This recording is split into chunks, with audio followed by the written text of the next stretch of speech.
দেখো, এখন আমাদের শিখতে হবে দূরত্ব ও সরণ এই দুটি জিনিস কী এবং দূরত্ব এবং সরণের মধ্যে পার্থক্য কী। একটি বস্তু নয়, ধরো তুমি প্রথমে এ থেকে বি বিন্দুতে গেলে, বি থেকে সি বিন্দুতে গেলে, সি থেকে ডি বিন্দুতে গেলে এবং ডি থেকে ই বিন্দুতে গেলে, এই যে আঁকা বাঁকা পথে টোটাল যে দূরত্বটা তুমি কাভার করলে, এই টোটাল দূরত্বটা হচ্ছে, এটাকে বলা হয় দূরত্ব।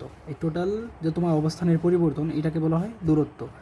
আর তুমি যদি এই এ থেকে বি, বি থেকে সি, সি থেকে ডি বিন্দু, ডি থেকে ই বিন্দুতে এভাবে না গিয়ে সরাসরি এ থেকে ই বিন্দুতে সরলরৈখিক পথে যেতে, তাহলে তোমার যেই অবস্থানের পরিবর্তন ঘটলো, যেই দূরত্ব তুমি অতিক্রম করতে, সেটাকে বলা হয় সরণ।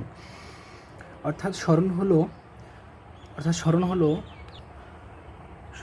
কোনো বস্তুর প্রথম ও শেষ অবস্থান পরিবর্তনের মধ্যবর্তী সরলরৈখিক, এ থেকে সরলরৈখিক দূরত্ব। অর্থাৎ সরণ হলো কি, কোনো বস্তুর প্রথম এবং শেষ অবস্থান পরিবর্তনের মধ্যবর্তী সরলরৈখিক দূরত্ব। তাহলে দূরত্ব কি? দূরত্ব হলো কোনো বস্তুর অবস্থান পরিবর্তনের যে কোনো পথে অতিক্রান্ত মোট দূরত্ব। তাহলে সরণ আর দূরত্বের মধ্যে পার্থক্য তো বুঝতেই পারছো। সরণ অবশ্যই সরলরৈখিক পথে হতে হবে, কিন্তু দূরত্বের জন্য কোনো সুনির্দিষ্ট পথ নেই, যে কোনো পথ, অর্থাৎ টোটাল পথটাই হচ্ছে দূরত্ব। আর সরলরৈখিক যে প্রথম এবং শেষ অবস্থানের মধ্যে যে সরলরৈখিক পার্থক্য বা দূরত্ব, সেটাই হচ্ছে সরণ।